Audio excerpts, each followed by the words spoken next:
Hello, and welcome to the AgeGuide, Perspectives on the Aging Journey. We are here to be your personal age guide and enhance your quality of life on the road ahead. We want to shine a light on the commitment and dedication of more than 44 million family caregivers who take care of loved ones, providing $4.7 million worth of care every year. A family caregiver is defined as an individual who cares for a loved one with short-term or long-term disability or illness, also known as an informal or unpaid caregiver. They provide invaluable care to those who need some degree of ongoing assistance with everyday tasks on a regular basis. On October 3rd, AgeGuide hosted its first Aging Summit, where we created a space for meaningful conversations around age, longevity, and inclusive communities. On this episode, the Creating the Care Economy We Need panelists will explore how we can support informal and paid caregivers and grow this important sector of the aging community. The panel included Paula Basta, the Director of the Illinois Department on Aging, Philippe Largent, the State Director of AARP Illinois, Amy Brennan, who is the Executive Director of the Illinois Family Caregiver Coalition, and Katie Fielmann, the owner of Comfort Keepers. Let's listen in as AgeGuide CEO Marla Fronczak kicks off the panel. I'd like to start first by asking each of our panelists to give some insight on what they think our society can do to support a healthy and sustainable caregiving system for our future, in which we see the demand is poised to grow. First, start with Director Basta. Well, thank you very much for inviting us, for inviting me to be on this distinguished panel. Caregiving has been with us before the pandemic. It's going to be with us as it was with the pandemic, and it'll be here even after. And we will get through it, and we do. But I think that it's so important that we talk about what we at the state level are doing to support our caregivers. And I want to make sure that you see that from the state, we have approached a care economy that dignifies and values the work and the value of all the caregivers. And so our focus is a multi-pronged strategy. We have done things like huge rate increases, over 40% rate increases since 2019, which have gone directly back to the caregiver workforce, right back to those folks who are doing the actual work. And again, I want to just say, again, a big shout out to the Aging Network and to all of our in-home provider agencies and caregivers. When the pandemic began in March of 2020, they were the only ones going out. They were the only ones getting on the buses, getting on the transportation to take them to see the older adults in their homes to make sure that they were going to be safe and stay alive and stay healthy and well. And so I like to say that we are sort of like the Marines of human services. We are the front lines, and you all have done an amazing job that continue to make me humble to represent you as I go and talk about the amazing work that you do, that all of us have been doing. But you have kept our older adults healthy and safe. You have saved lives, and I cannot thank you enough for doing that. In the meantime, what we did was early on in the pandemic, we asked for a waiver, which helped us make sure that we could employ family caregivers so that they could get paid to take care of their loved ones in their homes. So we were able to do that through Appendix K, and that continues to this day. Do you realize, I'm sure many of you do, that in March of 2020, we went from what we would probably deliver maybe, 500,000 meals maybe in a year. We went to 1 million home-delivered meals a month during the pandemic, through those years of the pandemic. Over 60% increase in the home-delivered meal program. And we know for a fact, many times now, what we're finding is people still need those meals. We're going back out again. Our case managers are going back out again. Our adult protective service folks are going back out again. They're seeing that this was a program, that nutrition was a huge program, and nutritional need is a huge program to keep older adults safe and in their homes. And so we're targeting a lot of our funding to make sure that we sustain the home delivered meal program. So I think caregiver per se are all throughout that theme. It's very seamless how we care for caregivers and by the services we directly fund and that all of you provide. So it is with those caregiver lens that we make sure that we're giving the caregivers what they need to help sustain them. It's not easy and it's complicated.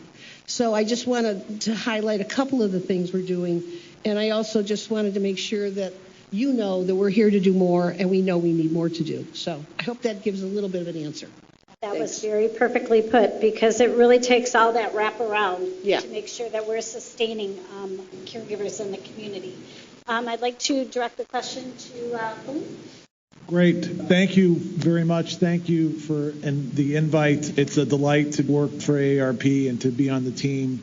Well, look, I really here's what I want to say. AARP is a partner in the community to try to get Illinois to be, the best state in the country when it comes to supporting caregivers.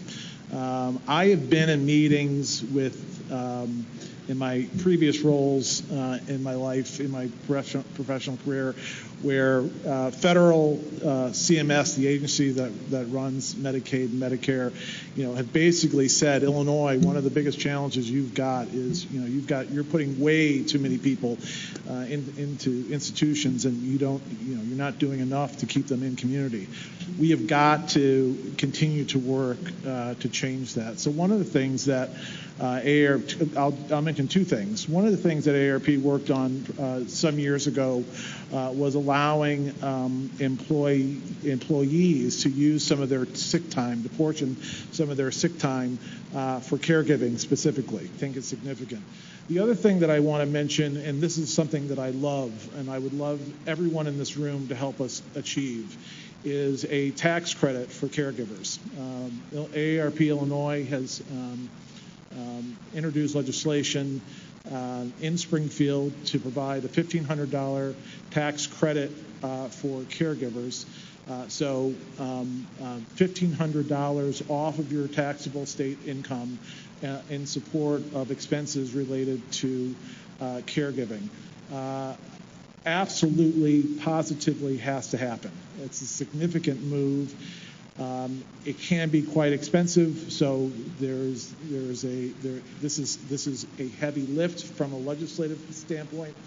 But certainly, if we're going to cut people's taxes, one of the groups whose taxes we should cut are people who are taking care of their loved ones at home and keeping them out of more expensive care settings. So I would love to have everyone's support for that proposal when we go back into the spring session. Turn it over to Amy Brennan. I know a lot of us on this panel, caregivers, have family members who are caregivers. And, when you're in it, not only I heard the words invisible patients, definitely, and caregivers are such an important part of the whole team of caring for the loved one. So I agree with what Diane said earlier, and also the guilt of never feeling like you're doing enough. But also, I know when I was in it, and even after I was in it, trying to make sense out of what just happened after my mother battled lung cancer for about 16 years. And the last 6 or 7 months, I was lucky enough to be able to take a leave of absence from my job to be with her. And that was a gift.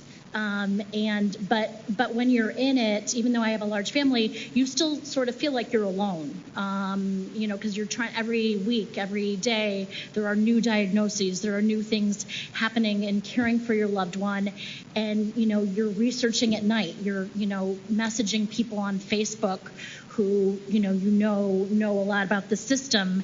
And so thinking that you're alone. So those statistics were so helpful for me to hear in the last couple of years, and so thank you for doing the heavy lifting of discussing those statistics. So I'm the executive director of a new organization. Again, that as I was in it, I'm thinking, wow, after working in and around the state capitol and knowing the powerful lobbies down there of the long-term care industry, of the unions who do such a wonderful job of advocating for the direct care workers. But I'm thinking, okay, but who's here to talk for the the unpaid family caregivers. And so that's the reason that we came together in this last 6 or 7 months to create a new organization. Thanks to Marla and her colleagues all around the state, the AAAs, the Area Agencies on Aging, they said, let's create, and with the help of a large grant from the Retirement Research Foundation, some great help from the Illinois Department on Aging as well, and a couple other sources, we created this coalition. So we're very new. So here are some things that I just want to share just as we get our coalition started. The main goals of our coalition as we come together are to do 3 things. To create a statewide, very broad-based, with many voices at the table, to have input. To look at best practices in Illinois here. There are a lot of great things happening, both with what Director Basta was saying at Department on Aging, that they've been able to add to supports and resources for family caregivers, but also let's look at other states and see what other things are happening around the country, even other countries. Denmark, I'm hearing, for example, is fantastic at providing supports for caregivers. So building the coalition, looking at best practices, including the RAISE Act, which is just coming from the federal government, giving recommendations to all the states and at the national level of more things we can do. And the third thing then is more public awareness, helping with what Diane and Leslie were saying a few minutes ago of this self-identity that's, what is it, 19%? Is that the percentage? That number still blows me away, that folks don't think of themselves, they just think, oh, I'm a daughter, I'm a son, I'm a spouse, a sibling, I'm just doing what, of course, family members do. But no, it's real. It's real what, you and your loved ones are doing, and you deserve, and there are supports out there, and we want to get more to you. So thank you, Marla. Thank you, Amy, for highlighting that. And now we'll turn it over to Katie Fielmann. Thank you. This has been a wonderful, wonderful program today, and it's hard to even add to what was just said already here. But as some of you already know in the audience out here, that I represent more on the private paid caregiver, and it has been a heck of a few years. I'm sure everybody in this room can agree with that, and I would say that I am extremely proud of the work that not only my caregivers but all the other agencies in the room. What they did they were there, like you had mentioned, right? They showed up every day and they did their job, and I couldn't be any more proud to be part of that. One of the things that I feel that from my side of it, what we need to do moving forward is really, really focus on the caregiver, whether it's a paid caregiver or a non-paid caregiver, a family caregiver. And again, I think there's other people in this room that represent agencies like mine that would agree. Right now and moving forward, it's all about supporting them, recognizing them for the job they've done and the job that they're doing, because it's amazing, and validating their work. I think that's so important. I've been in this for a little over 20 years now, and it's such a different industry and world than it was when I first started. When we first started, nobody knew of home care. Nobody really took us seriously, to be honest with you. And it's very different. And now it's like, in the day of the caregiver or the year of the caregiver, we really need to recognize them, validate them for what they do every day. And I also believe we need to work on providing them with a more stable job. We need to figure out ways to provide them with, again, a stable job. Caregivers work usually not guaranteed hours from week to week or month to month. And I think that's very difficult on them. And so I know in my company, and I know many other agencies out here as well, that's what we're really working to try to solve and bridge the gap, because they deserve to know what they will be making in the future. And unfortunately, that's not how the job description is now. So that's really important to us, and I'm sure to many other people. So I really believe it's just all about supporting them in every way we can and have an open mind. And it doesn't always have to be done the way it was. You know, we need to change. So thank you. Very well put, Katie. We really do need some innovative thinking right now to really address this as we see how the role of caregivers, both paid and non, are really essential to caring for our loved ones.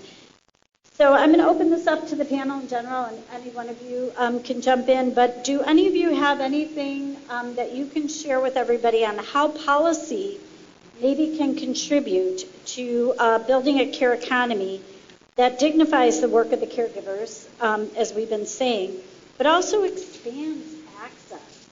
So there are a lot of middle-class families that are struggling with, affordability and being able to access care, and long-term care policy has not really taken a role in really addressing those home and community-based ones. So does anybody want to give some insight into how policy can maybe help? Well, I mean, I can jump in a little bit. I think policy is a lot about advocacy. And it's going to take all of us in a collective voice to be the ones to talk about all that we do, all that we've been doing, and all that we will continue to do. And I think we're the voices that need to be heard, both legislatively, to all of the people that we elect, so that they know that what you all do is so incredibly important, and that it continues to need support and services, that your services are life-saving. So I think there's that advocacy piece that we are the best voices to talk about. All of you who go and are working every single day at those senior centers, at all of our congregate dining sites, at the home health agencies, as caregivers, as supporting caregivers, loading in that information into T-Care. All the data that you give to the state of Illinois, we want to make sure that we're going to collect all that at the end of our fiscal year to show the legislators why what we've done with the dollars that they gave us was so important, and they need to increase those dollars. So again, we have to continue to tell our stories, but also be the strongest voice in the room. When one of the organizations I used to work for during the time I was caregiving for my mother was a large bank, and Chase had a great system of, they call them BRG, business resource groups, and these were wonderful groups that focused. So they were employees, made up of employees who focused on, say, veterans. They identified themselves as veterans or LGBTQ or Gen X. And those groups are very powerful if you work in a larger organization. I was just on a call a couple weeks ago where someone from Meta and in the high-tech industry was saying that they use the influence and the employee power at their organization to have the BRG influence their HR and their benefits department to talk about what more can we do to support the family caregiver. So those are just a couple of kind of concrete things that I would throw out there. Katie, anything from the Home Care Association? I'll just add quickly that we are, along with Comfort Keepers, and I know a bunch of the other major franchises out there as well, that we're supporting the national strategy to support family caregivers right now. And so we're really keeping a close eye on that and trying to advocate as much as we can to support that whole initiative. So. Thank you for that. And I just want to say a shout out again to your point about private companies, corporations. Mm-hmm. I think they need to be part of our policy and strategies for aging and aging networks. So all of us who work either in nonprofit, in government, but if you work or know folks who work in private industries, in corporations, bring up the whole idea. What about in your EAP program, your caregiving? Do you have any caregiver programs that you're offering? Anything you can continue to do to not silo how we are caregivers or caregiving as an important issue for all of us again, in the 4 categories would be amazing. And it's, again, all of you, all of us who work in those areas and work as we do every single day telling the stories of how we care for loved ones. You need to make sure that you continue to tell those stories or ask those questions. Yeah, well said. And it really is that economic impact that employers face with that loss of productivity, and people have to quit their jobs because they don't have that flexibility in place for them to be able to do it. And, oftentimes it's women and persons of color that end up losing their economic security from doing caregiving and things like that. So getting the employers to recognize that you have good, valuable people and really having those accommodations for that caregiving it should be a top priority. And we have a great aging network. I see Tracy and we have great senior centers that are huge resources. I see Elizabeth. We have great, and Fox Valley folks, we have great adult day services, ADSs, that people don't understand that could be helping caregivers. You can continue to do that. We have respite programs. We have hospice programs. We have a network already in place, but we can continue to talk about that with all kinds of other employers across the spectrum to tell them the aging network is here and we are strong and we are resilient and we're only getting better. So come and help us be part of the solution.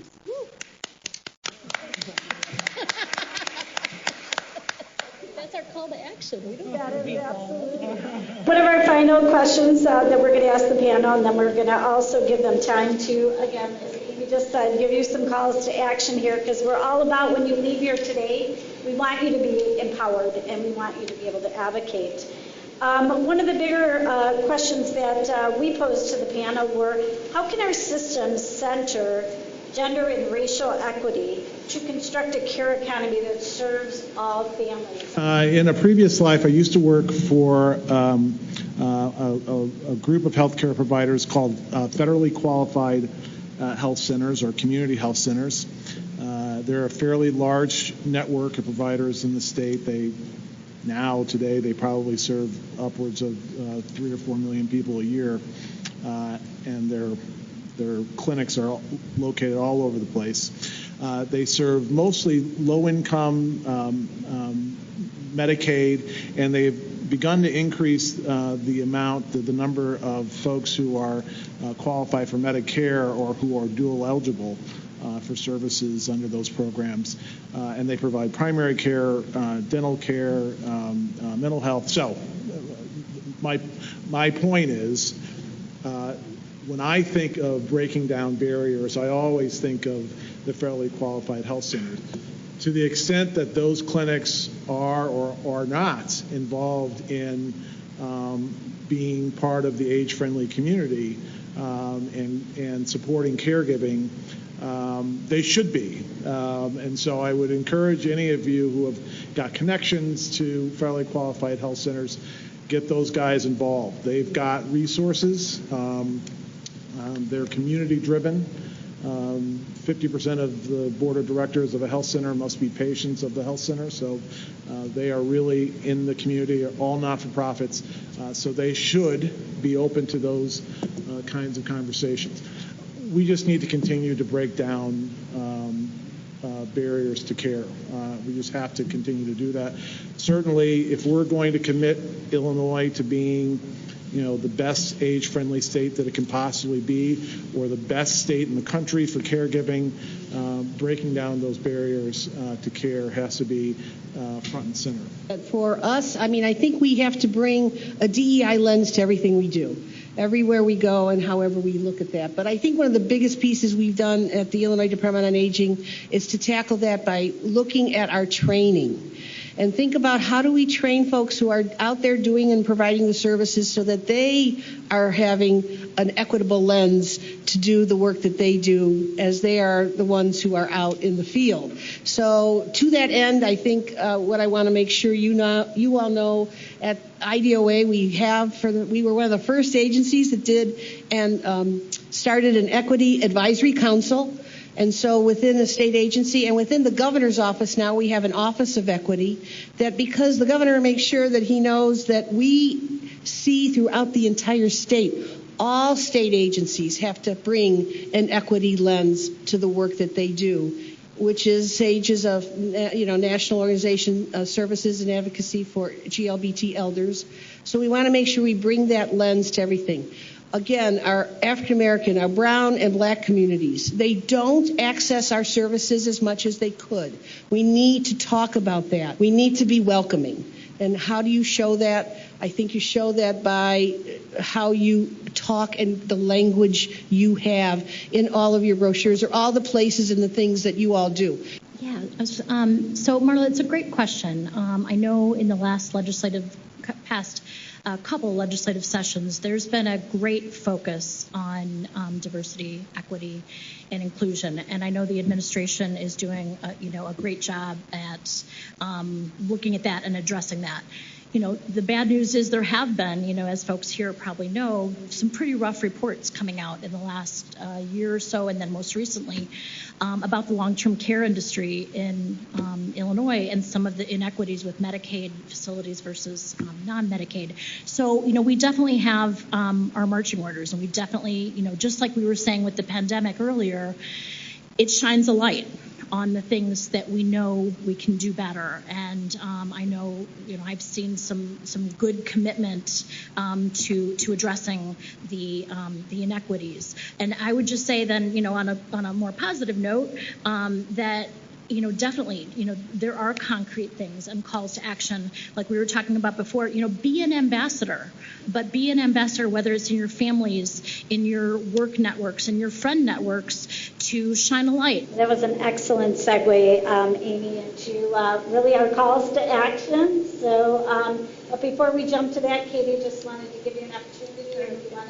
So I'm going to go on to you, and I would like for you to kind of tell the group, give them kind of a little call to action, and then I think we'll have time for a couple questions from the audience for all of you too. So. Okay.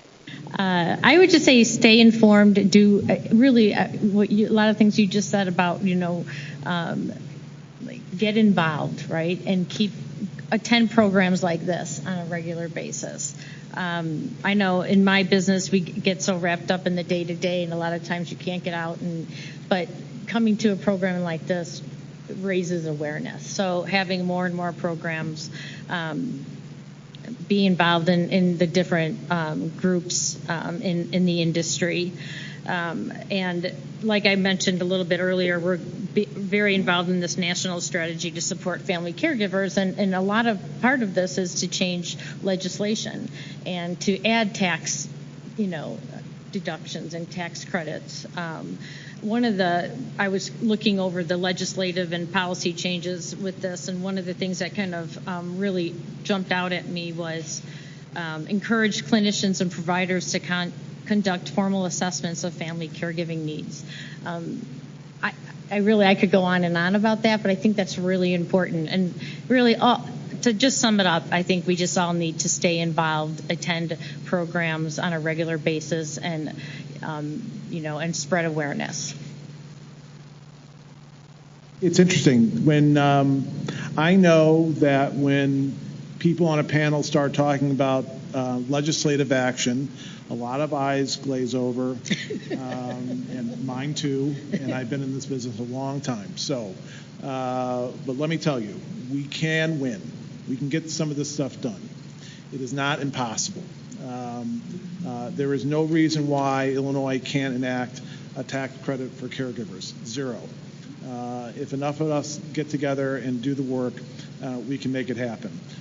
Look, AARP is still celebrating lowering, giving Medicare the ability to negotiate drug prices and capping insulin costs and capping out-of-pocket costs at the federal level. We've been working on that a long time. They hired me, and then it got done, so I'm the good luck charm, I suppose. So they're still celebrating that in Washington, but we can get stuff done here in Illinois. We absolutely can. So do not let that, Springfield, legislature, don't let that get in your way. It can happen. We can get this stuff done. We can turn that $1.6 billion into another number to do even more great work in the community for the Department on Aging. We can absolutely do that too. Stay engaged. Get vaccinated. If you're already vaccinated, get boosted. If you're already boosted, get your flu shot. If you get your third booster. All you can do is do everything you can to stay healthy. And if that's what it takes, please take those messages seriously. IDOA also has a whole campaign that we're doing throughout the state around vaccinations, boosters, because there is so much confusion. But it is still one of the best ways we're going to get people to stay healthy and safe. So if you've already done it, thank you. Continue doing it. Continue to talk to your loved ones, your family, your friends, your colleagues.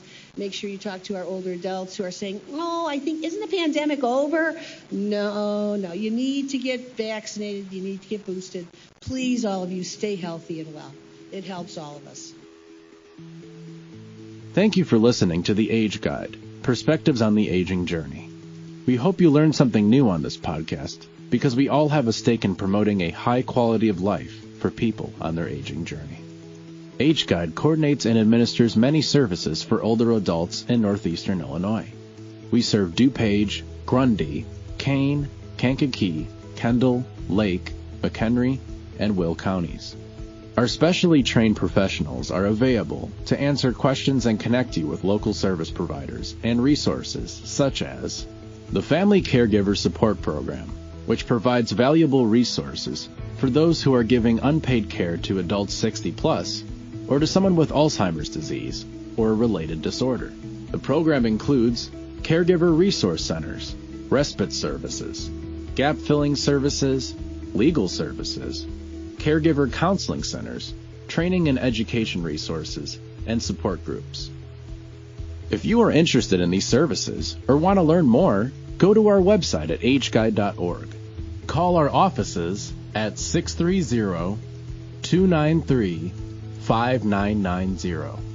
Please follow our podcast so when we post our monthly podcast, you are notified on your streaming account.